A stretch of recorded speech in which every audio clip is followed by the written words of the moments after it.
በመጀመሪያው በእግዚአብሔር ዘንድ ነበረ። ሁሉ በእርሱ ሆነ፣ ከሆነውም አንዳች እንኳ ያለ እርሱ አልሆነም። በእርሱ ሕይወት ነበረች፣ ሕይወትም የሰው ብርሃን ነበረች። ብርሃንም በጨለማ ይበራል፣ ጨለማም አላሸነፈውም። ከእግዚአብሔር የተላከ ስሙ ዮሐንስ የሚባል አንድ ሰው ነበረ። ሁሉም በእርሱ በኩል እንዲያምኑ ይህ ስለ ብርሃን ይመሰክር ዘንድ ለምስክር መጣ።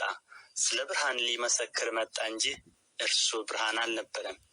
ለሰው ሁሉ የሚያበራው እውነተኛው ብርሃን ወደ ዓለም ይመጣ ነበር። በዓለም ነበረ፣ ዓለሙም በእርሱ ሆነ፣ ዓለሙም አላወቀውም። የእርሱ ወደ ሆነው መጣ፣ የገዛ ወገኖቹም አልተቀበሉትም። ለተቀበሉት ሁሉ ግን በስሙ ለሚያምኑት ለእነርሱ የእግዚአብሔር ልጆች የሆኑ ዘንድ ሥልጣንን ሰጣቸው። እነርሱም ከእግዚአብሔር ተወለዱ እንጂ ከደም ወይም ከሥጋ ፈቃድ ወይም ከወንድ ፈቃድ አልተወለዱም። ቃልም ሥጋ ሆነ፣ ጸጋንና እውነትንም ተሞልቶ በእኛ አደረ። አንድ ልጅም ከአባቱ ዘንድ እንዳለው ክብር የሆነውን ክብሩን አየን። ዮሐንስ ስለ እርሱ መሰከረ፣ እንዲህም ብሎ ጮኸ፣ ከእኔ በኋላ የሚመጣው እርሱ ከእኔ በፊት ነበረና ከእኔ ይልቅ የከበረ ሆኖአል። ስለ እርሱ ያልሁት ይህ ነበረ። እኛ ሁላችን ከሙላቱ ተቀብለን በጸጋ ላይ ጸጋ ተሰጥቶናልና። ሕግ በሙሴ ተሰጥቶ ነበርና ጸጋና እውነት ግን በኢየሱስ ክርስቶስ ሆነ። መቼም ቢሆን እግዚአብሔርን ያየው አንድ እንኳ የለም። በአባቱ እቅፍ ያለ አንድ ልጁ እርሱ ተረከው። አይሁድም አንተ ማን ነህ ብለው ይጠይቁት ዘንድ ከኢየሩሳሌም ካህናትንና ሌዋውያንን በላኩበት ጊዜ የዮሐንስ ምስክርነት ይህ ነው። መሰከረም፣ አልካደምም። እኔ ክርስቶስ አይደለሁም ብሎ መሰከረ። እንኪያስ ማን ነህ? ኤልያስ ነህን ብለው ጠየቁት። አይደለሁም አለ። ነቢዩ ነህን? አይደለሁም ብሎ መለሰ። እንኪያስ ማን ነህ? ለላኩን መልስ እንድንሰጥ ስለ ራስህ ምን ትላለህ አሉት። እርሱም ነቢዩ ኢሳይያስ እንዳለ የጌታን መንገድ አቅኑ ብሎ በምድረ በዳ የሚጮህ ሰው ድምፅ እኔ ነኝ አለ። የተላኩትም ከፈሪሳውያን ነበሩና እንኪያስ አንተ ክርስቶስ ወይም ኤልያስ ወይም ነቢዩ ካይደለህ ስለምን ታጠምቃለህ ብለው ጠየቁት። ዮሐንስ መልሶ እኔ በውሃ አጠምቃለሁ፣ ዳሩ ግን እናንተ የማታውቁት በመካከላችሁ ቆሟል። እኔ የጫማውን ጠፍር ልፈታ የማይገባኝ ከእኔ በኋላ የሚመጣው ከእኔ ይልቅ የሚከብር ይህ ነው አላቸው። ይህ ነገር ዮሐንስ ያጠምቅበት በነበረው በዮርዳኖስ ማዶ በቢታንያ በቤተ ራባ ሆነ። በነገው ዮሐንስ ኢየሱስን ወደ እርሱ ሲመጣ አይቶ እንዲህ አለ፣ እነሆ የዓለምን ኃጢአት የሚያስወግድ የእግዚአብሔር በግ። አንድ ሰው ከእኔ በኋላ ይመጣል፣ ከእኔም በፊት ነበረና ከእኔ ይልቅ የከበረ ሆኖአል ብዬ ስለ እርሱ ያልሁት ይህ ነው። እኔም አላውቀውም ነበር፣ ዳሩ ግን በውሃ አጠምቅ ዘንድ የላከኝ እርሱ መንፈስ ሲወርድበትና ሲኖርበት የምታየው በመንፈስ ቅዱስ የሚያጠምቅ እርሱ ነው አለኝ። እኔም አይቻለሁ፣ እርሱም የእግዚአብሔር ልጅ እንደሆነ መስክሬአለሁ። በነገው ደግሞ ዮሐንስ ከደቀ መዛሙርቱም 2 ቆመው ነበር። ኢየሱስም ሲሄድ ተመልክቶ እነሆ የእግዚአብሔር በግ አለ። 2ቱም ደቀ መዛሙርት ሲናገር ሰምተው ኢየሱስን ተከተሉት። ኢየሱስም ዘወር ብሎ ሲከተሉትም አይቶ ምን ትፈልጋላችሁ አላቸው። እነርሱም ረቢ ወዴት ትኖራለህ አሉት። ትርጓሜውም መምህር ሆይ ማለት ነው። መጥታችሁ እዩ አላቸው። መጥተውም የሚኖርበትን አዩ። በዚያም ቀን በእርሱ ዘንድ ዋሉ።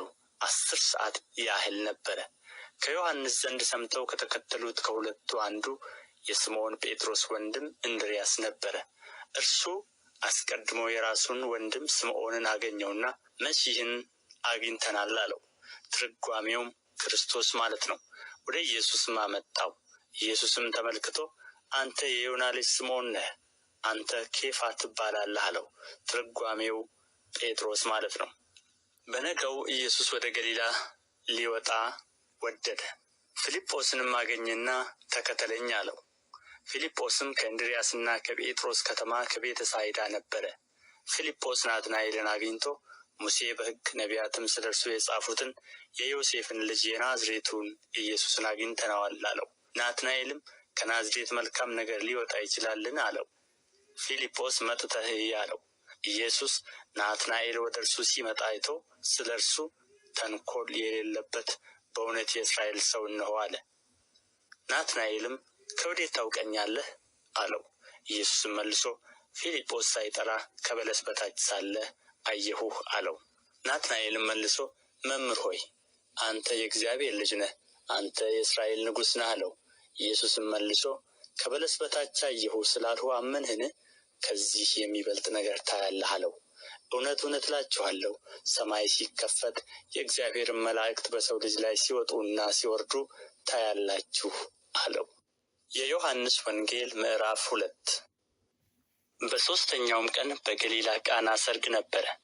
የኢየሱስም እናት በዚያ ነበረች። ኢየሱስም ደግሞ ደቀ መዛሙርቱም ወደ ሰርጉ ታደሙ። የወይን ጠጅም ባለቀ ጊዜ የኢየሱስ እናት የወይን ጠጅ እኮ የላቸውም አለችው። ኢየሱስም አንቺ ሴት ከአንቺ ጋር ምን አለኝ? ጊዜ ገና አልደረሰም አላት። እናቱም ለአገልጋዮቹ የሚላችሁን ሁሉ አድርጉ አለቻቸው። አይሁድም እንደሚያደርጉት የማንጻት ልማድ 6 የድንጋይ ጋኖች በዚያ ተቀምጠው ነበር። እያንዳንዳቸውም 2 ወይም 3 እንስራ ይይዙ ነበር። ኢየሱስም ጋኖችን ውሃ ሙሉአቸው አላቸው። እስከ አፋቸውም ሙሉአቸው አላቸው። እስከ አፋቸውም ሞሏቸው። አሁን ቀድታችሁ ለአሳዳሪው ስጡት አላቸው። ሰጡትም። አሳዳሪውም የወይን ጠጅ የሆነውን ውሃ በቀመሰ ጊዜ ከወዴት እንደመጣ አላወቀም። ውሃውን የቀዱት አገልጋዮች ግን ያውቁ ነበር። አሳዳሪው ሙሽራውን ጠርቶ ሰው ሁሉ አስቀድሞ መልካሙን የወይን ጠጅ ያቀርባል፣ ከሰከሩም በኋላ መናኛውን፣ አንተስ መልካሙን የወይን ጠጅ እስካሁን አቆይተሃል አለው። ኢየሱስ ይህን የምልክት መጀመሪያ በገሊላ ቃና አደረገ፣ ክብሩንም ገለጠ። ደቀ መዛሙርቱም በእርሱ አመኑ። ከዚህ በኋላ ከእናቱና ከወንድሞቹ ከደቀ መዛሙርቱም ጋር ወደ ቅፍርናሆም ወረደ። በዚያም ጥቂት ቀን ኖረ። የአይሁድ ፋሲካ ቀርቦ ነበር።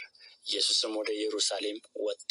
በመቅደስም በሬዎችንና በጎችን ርግቦችንም የሚሸጡትን ገንዘብ ለዋጮችንም ተቀምጠው አገኘ።